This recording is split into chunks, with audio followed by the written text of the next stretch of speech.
Commander Maya Patel stood at the observation deck of the Lunar Defense Station, her dark eyes fixed on the blue marble of Earth below. 20 years of space service hadn't diminished the view's impact, but today something felt different. The weight of the message in her neural interface made even Earth's beauty seem somehow fragile. "Commander," Lieutenant James Rodriguez's voice came through her comm. "The quantum analysis team has confirmed it. The signal is genuine." Maya closed her eyes, letting the implications sink in. Humanity had finally received its first verified alien communication, and it was a death sentence. The signal had arrived 3 days ago, bypassing all known communication protocols and appearing simultaneously on every quantum-enabled device across Earth and its colonies. The message was simple: your species has been designated for cleansing. The process will commence in 30 standard cycles. This decision is final. "Get me Director Harrison," Maya commanded, her voice steady despite the tremor in her hands. The neural interface chirped, and soon the holographic image of Director Thomas Harrison materialized before her. "I assume you've seen the confirmation." Harrison's usually composed face showed signs of strain. The past 72 hours had aged him visibly. "Yes, sir. But there's something else." Dr. Yuki Tanaka from Quantum Analysis found an embedded data stream within the signal. Sir, it's a complete map of human colonies. Even the classified ones." Harrison's hologram flickered as he leaned forward. "They know everything about us." "Not everything," Maya countered. "They don't know about Project Nexus." The mention of humanity's most closely guarded secret made Harrison's hologram distort momentarily, a sign he'd physically reacted to the words. Project Nexus had started as a study into anomalous brain patterns in certain individuals. What it had become was something else entirely. "Maya," Harrison's voice dropped to barely above a whisper, "are you suggesting we activate it?" The weight of the question hung in the space between them. Project Nexus had shown remarkable results in controlled tests, but the risks of full-scale deployment were unknown. The project's lead scientist, Dr. Kai Wong, had warned that unleashing humanity's latent abilities could change our species forever. "Sir, in 30 cycles there won't be a humanity to change." Maya pulled up the latest defense simulations on her neural interface and projected them into the shared space. Red dots representing the approaching alien fleet blinked ominously against the black backdrop of space. Their ships are already passing the Kuiper Belt. "Conventional weapons won't be enough." Harrison's hologram paced, a habit Maya had seen countless times in person. "The Ethics Committee will fight this. Activating Nexus means fundamentally altering human consciousness without consent." "Then we need to give them consent," Maya replied. "An idea forming. We make it public. All of it. The threat, Project Nexus, everything. Let humanity choose its path." Harrison stopped pacing. "You want to tell 8 billion people that not only are we about to be attacked by aliens, but that we've been running secret experiments to unlock psychic abilities." "Sir, with respect, I want to tell 8 billion people that we have a chance to survive." Maya's voice carried the conviction she'd earned through years of command. "Humanity has always adapted to survive. This time won't be different. We'll just be adapting faster than we ever have before." The silence that followed was broken by a new alarm. Maya's neural interface flashed red as fresh data poured in. The alien fleet had accelerated. They weren't waiting 30 cycles. "Sir," Maya's voice was urgent now. "We're out of time." "They're coming. Simulation shows first contact in less than 72 hours. Harrison's hologram straightened, his decision made. "Initiate emergency protocol Omega. Full disclosure to all Earth governments and colonies. And Maya." He paused, the weight of history heavy in his voice. "Activate Project Nexus. God help us all." As Maya began entering the command sequences that would change humanity forever, she caught her reflection in the observation window. Behind her, Earth continued its eternal dance, unaware that in the next few days, its children would either transcend their current form or cease to exist entirely. The first transmissions would go out in minutes. Humanity would panic, then rally, then evolve, all in the space of 3 days. It wasn't much time to prepare for the end of the world. But then again, Maya thought as she entered the final command, it wasn't going to be the end. It was going to be a beginning. Dr. Kai Wong watched the surveillance feeds from his underground laboratory beneath the Himalayan mountains, his weathered face illuminated by dozens of holographic screens showing cities worldwide. He predicted the chaos, but the reality was still overwhelming. In New York, Tokyo, Lagos, Sydney, everywhere, people were dropping to their knees as Project Nexus awakened something that had slumbered in human DNA for millennia. Neural activity is off the charts, Lieutenant Rodriguez reported through the quantum link.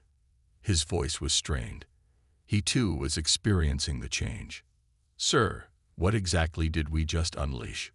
Kai switched his feed to the Lunar Defense Station, where Commander Patul was gripping her console, eyes squeezed shut. Around her, other station personnel were experiencing similar symptoms, but they weren't symptoms of illness. They were growing pains. "We awakened what evolution began," Kai replied, his own consciousness expanding as the Nexus protocols rewrote neural pathways across humanity. The ability was always there, dormant in our genes. We just accelerated the process. The screens showed similar scenes playing out across Earth and its colonies. Billions of humans simultaneously experiencing the most significant transformation in their species' history. Some were handling it better than others.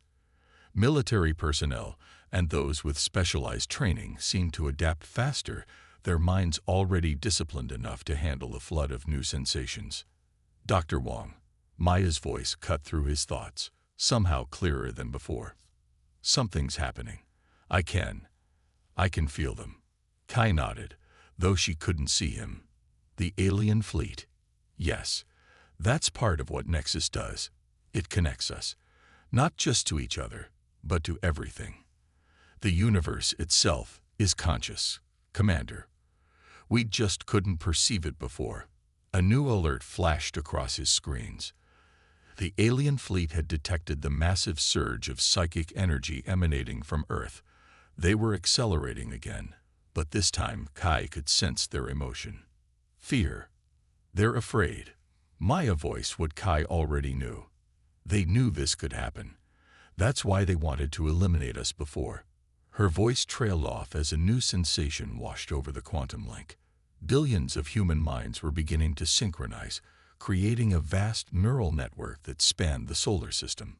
Kai had theorized this might happen, but the scale was beyond even his wildest predictions. In his lab, Kai pulled up the original data that had led to Project Nexus's creation. 20 years ago, they'd discovered certain humans exhibiting impossible abilities. Telepathy, telekinesis, even limited precognition.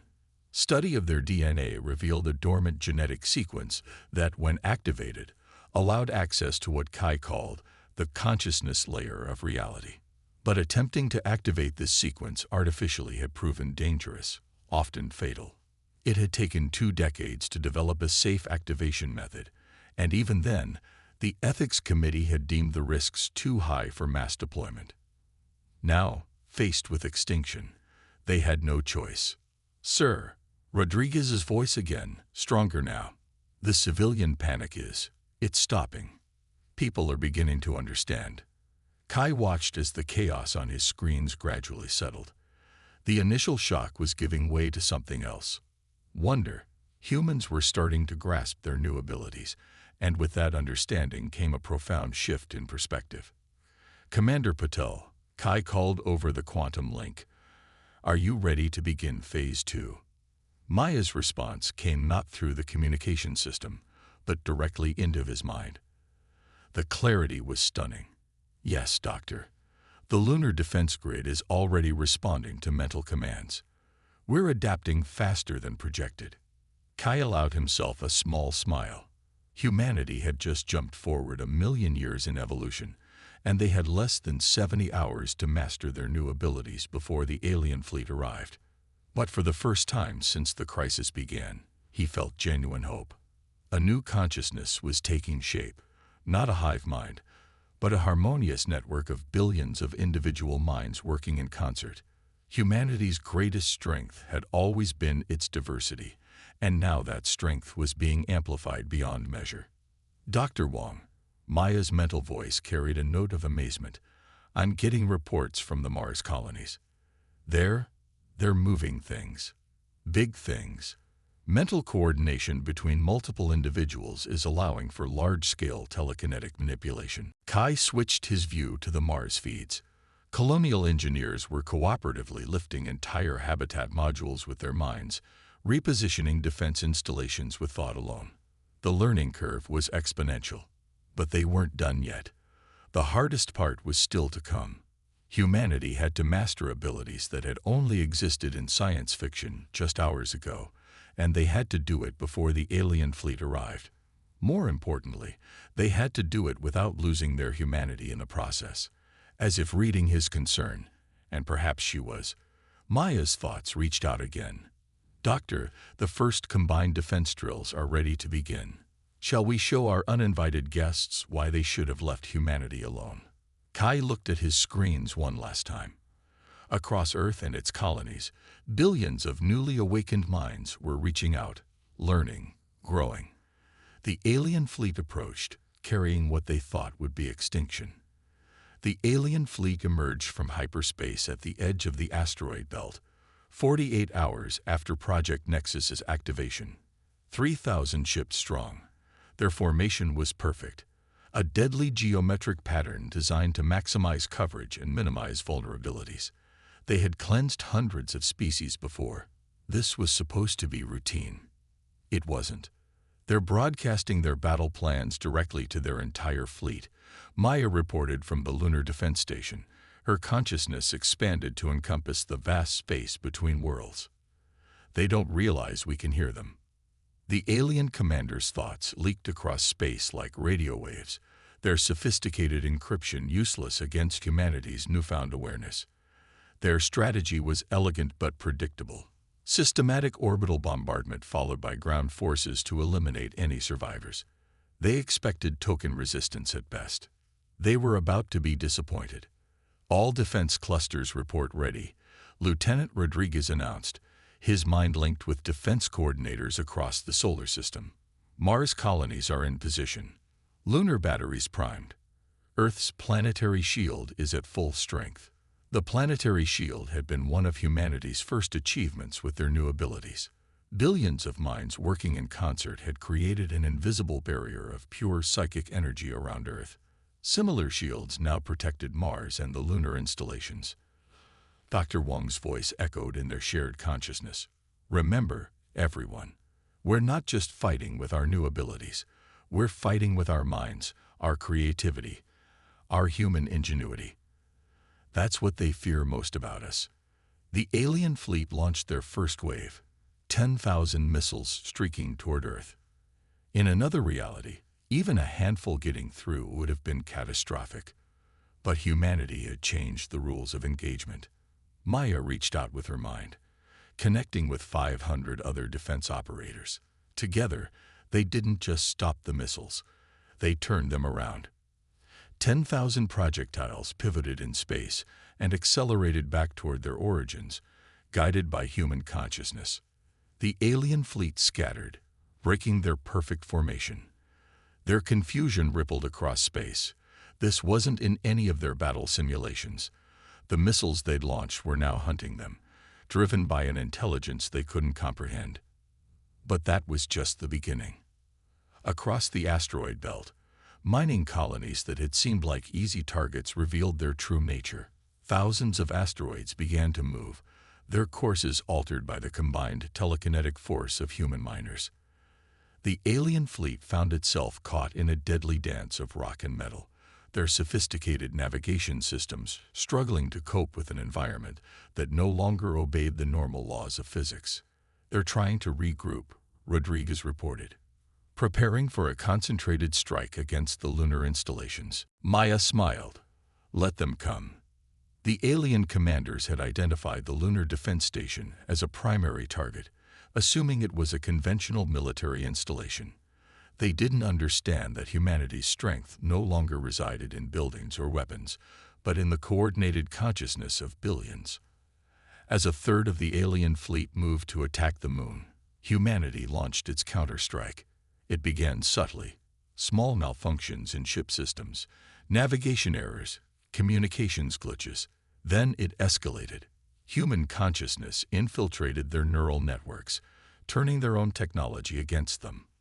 "We're in their systems," Maya announced. "They use biological computers, conscious systems, and now that we can perceive consciousness itself." She didn't need to finish the thought. Across the alien fleet, ship after ship went dark as their biological computers chose to communicate with human minds rather than follow their programming. The aliens had created their own weakness. They'd made their technology too conscious, too alive. But victory wasn't assured yet. The alien commanders, realizing their technology was being turned against them, began implementing scorched earth protocols. Ships started self-destructing, their crews choosing death over the possibility of their technology being completely co-opted. "They're going to make a final push," Dr. Wong warned. "All their remaining ships, all at once. A suicide run." The alien consciousness projected pure desperation now. They couldn't let humanity survive, couldn't let them master these abilities. The knowledge of why was there in their thoughts. Humans weren't the first species to develop these capabilities, but they were the first to do it so quickly, so uniformly. The aliens had spent centuries hunting down and destroying other species that showed even the slightest sign of developing similar abilities. The remaining alien ships, nearly 2,000 strong, began their final approach. Their crews had severed connections with their biological computers, operating on manual controls only.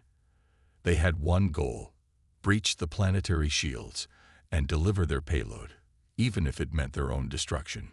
Maya's voice rang out across the human consciousness. "All units, prepare for synchronized defense. We show them who we are. We show them what humanity really is." As the alien fleet began their suicide run, humanity prepared to demonstrate why evolution had chosen them to take this next great leap. The final battle for Earth's survival was about to begin, and it would be fought not just with humanity's new powers, but with the very qualities that had allowed them to develop them: adaptability, creativity, and the unshakable will to survive. As the alien fleet began their final assault, something unexpected happened. 300 ships suddenly broke formation, their crews broadcasting on all frequencies. "We stand with Earth." Maya's consciousness reached out to these ships, finding not hostility but desperate hope. These weren't just defectors. They were refugees from past cleansings, survivors who had hidden their own nascent abilities for centuries while serving their conquerors. "They're like us," Maya broadcast to the human network. "They've been waiting for someone to succeed where they couldn't." Dr. Wong's consciousness joined hers, examining the alien minds that now reached out to humanity. These species, they each developed similar abilities, but in isolation. They were found and attacked before they could reach critical mass. Lieutenant Rodriguez's thoughts carried a note of revelation. "But humanity did it all at once. We didn't give them time to pick us off gradually." The defector ships took up defensive positions alongside Earth's forces, their crews finally free to use abilities they had hidden for generations. The attacking fleet faltered, their perfect suicide run disrupted by the unexpected betrayal. In the Himalayan laboratory, Dr. Wong received a new signal. The biological computers on the defector ships were connecting with his systems, sharing data that had been secretly accumulated over centuries. The truth began to emerge. "The cleansers," Wong broadcast to the human network, "they're not the original species we thought they were. They're usurpers. They discovered the ruins of an ancient civilization, one that had mastered these abilities. But instead of learning to use these powers, they chose to destroy any species that might develop them." Through the connected consciousness, billions of humans absorbed this revelation. The cleansers hadn't acted out of superiority, but fear of being supplanted, fear of a power they couldn't control. Maya felt a new presence touch her mind. The leader of the defector fleet, an entity that called itself Third Voice of the Forgotten. Its consciousness carried the weight of centuries of hidden resistance. "We have waited," Third Voice communicated, its thoughts translating seamlessly through the human network. "We watched countless civilizations fall. But you humans, you did what none of us could. You united. You evolved as one." The main cleanser fleet, recovering from their initial shock, resumed their attack. But now they faced not just humanity's unified consciousness, but the combined power of multiple species who had harbored these abilities in secret. What followed was unlike any battle in human history. Physical weapons became almost irrelevant as the space between Earth and Mars became a battlefield of pure consciousness. The defector species each brought their own unique manifestations of these powers, abilities humans hadn't even considered possible. The Auroran ships, crewed by beings of living crystal, demonstrated the ability to manipulate time itself in small pockets. The Merid, a species that had evolved in the seas of a gas giant, could fold space in ways that defied physics. Each species had developed different aspects of these universal abilities, and now they worked in concert with humanity's raw but powerful new awareness. "They're trying to activate their quantum devastators," Rodriguez reported, tracking the enemy fleet's movements. "If even one gets through our defenses." But humanity had learned fast, and they had billions of minds working as one. As the cleanser ships prepared to launch their ultimate weapons, they found themselves increasingly unable to function.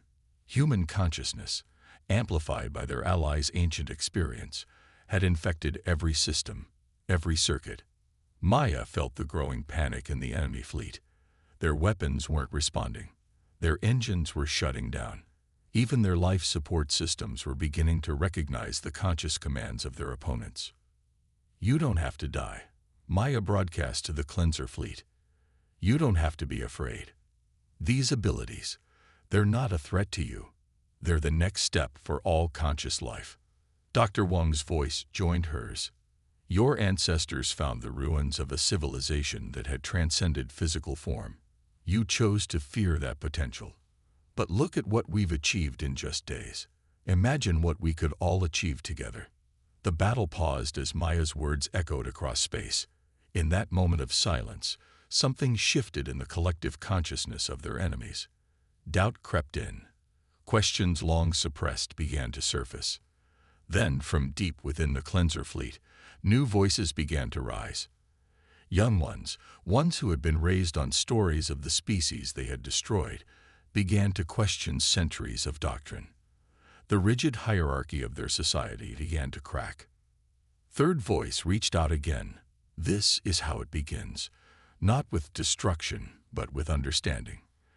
The ancient ones didn't vanish. They evolved beyond what we could perceive. And now, at last, we can all begin that journey." As the cleanser fleet hung in space, their weapons powered down, humanity and their new allies maintained their defensive position. The next few moments would determine not just the fate of Earth, but the future of consciousness itself in the galaxy. The universe held its breath, waiting to see if fear would once again triumph over growth, or if this time, something new would emerge from the ashes of conflict. The standoff lasted exactly 3 minutes and 17 seconds. In cosmic terms, barely an eye blink. In terms of consciousness evolution, it was an eternity. Maya felt the change begin at the edges of her awareness, a subtle shift in the collective mind of the cleanser fleet. Their rigid thought patterns, shaped by millennia of fear and control, began to crack. Like ice breaking up on a frozen river, their consciousness started to flow again. They're experiencing spontaneous awakening. Dr. Wang's voice echoed through the neural network. "Our combined consciousness is acting as a catalyst." The process was beautiful and terrifying to witness. Across the cleanser fleet, individuals began to access abilities their species had deliberately suppressed for generations. The very powers they had feared and hunted in others were emerging within themselves. Lieutenant Rodriguez monitored the transformation through the defense grid sensors. "Sir, the energy readings. They're off the charts. It's like watching 1,000 suns being born. In the Himalayan laboratory, Dr. Wang accessed the ancient data shared by the defector species. The patterns matched perfectly. This wasn't just an awakening. It was a reunion. Every conscious species in the galaxy had the same potential, the same dormant abilities. The only difference was fear. Third voice of the forgotten reached out to all minds present. This is what the ancients tried to teach us. Evolution isn't just physical. Consciousness itself evolves, and it does so through connection, not isolation. The remaining cleanser ships powered down their weapons completely. Their crew's thoughts, once clouded by fear and dogma, now radiated with newfound awareness. But with that awareness came the crushing weight of history, the recognition of countless species they had cleansed, potential snuffed out in its infancy. Maya felt their grief, their shame. Through the neural network, billions of human minds reached out instinctively, sharing their own historical burdens. Humanity was no stranger to regret, to the need for redemption. We can't change the past. Maya broadcast, her thoughts carrying the weight of human history. But we can choose the future. Right here, right now. Dr. Wang's consciousness expanded, sharing the final piece of data from the ancient records. The species you found traces of, they didn't vanish. They transcended, and they left behind a map for others to follow. Through their combined consciousness, all present could now see it. The ruins the cleansers had discovered weren't just remains of a lost civilization. They were guideposts. The ancients had seeded the galaxy with markers, waiting for species to evolve enough to understand them. It was never about destruction or dominance, Third Voice realized. It was about reaching a point where we could all take the next step together. In that moment, something unprecedented occurred. The combined consciousness of humans, defector species, and awakened cleansers touched something vast and ancient, a layer of reality that had always existed but had remained imperceptible until now. The ancients had not abandoned the galaxy. They had become part of its fabric, existing in a state of consciousness beyond physical form. And now, they reached back. Knowledge flooded through the neural network, not just information, but understanding. The next stage of evolution wasn't about leaving physical form behind, but about unifying the physical and the conscious. The galaxy itself was alive, aware, and humanity's rapid evolution had finally opened a door that had been waiting eons to be discovered. We are offering you a choice, Maya transmitted to all present. Not just survival, but transformation. Not just peace, but purpose. The response came not in words, but in actions. Across space, ships began to move, not in attack formations, but in harmony. The geometric patterns of their fleet position shifted, forming new configurations that resonated with the very fabric of space-time. Dr. Wang recognized the patterns from the ancient data. They're showing us the first step. These formations, they're like acupuncture points for the galaxy itself. The ancients used them to channel cosmic consciousness. As the ships moved into their final positions, with Earth at the center, the true scope of what humanity had initiated became clear. This wasn't just about saving one species, or even several. It was about awakening the next stage of universal consciousness. Maya stood at her post on the lunar defense station, watching as the combined fleet began the ancient patterns. Earth glowed below, its billions of minds united not in fear or defense, but in transformation. The alien ships, once enemies, now moved in perfect concert with human consciousness. Lieutenant Rodriguez's voice carried a note of wonder. "Commander, what do we do now?" Maya smiled as she felt the first waves of change rippling through space, carrying the promise of a future none of them could have imagined just days ago. "Now, Lieutenant, now we begin." In the depths of space, the ships of former enemies danced together, weaving patterns that had waited millions of years to be completed. On Earth, humans looked up at the night sky and saw not darkness punctuated by stars, but a living tapestry of consciousness waiting to be explored. The end had not been the end. It had been a beginning. Not just for humanity, but for all conscious life in the galaxy. And as the first steps of that journey began, the universe itself seemed to hold its breath in anticipation of what was to come.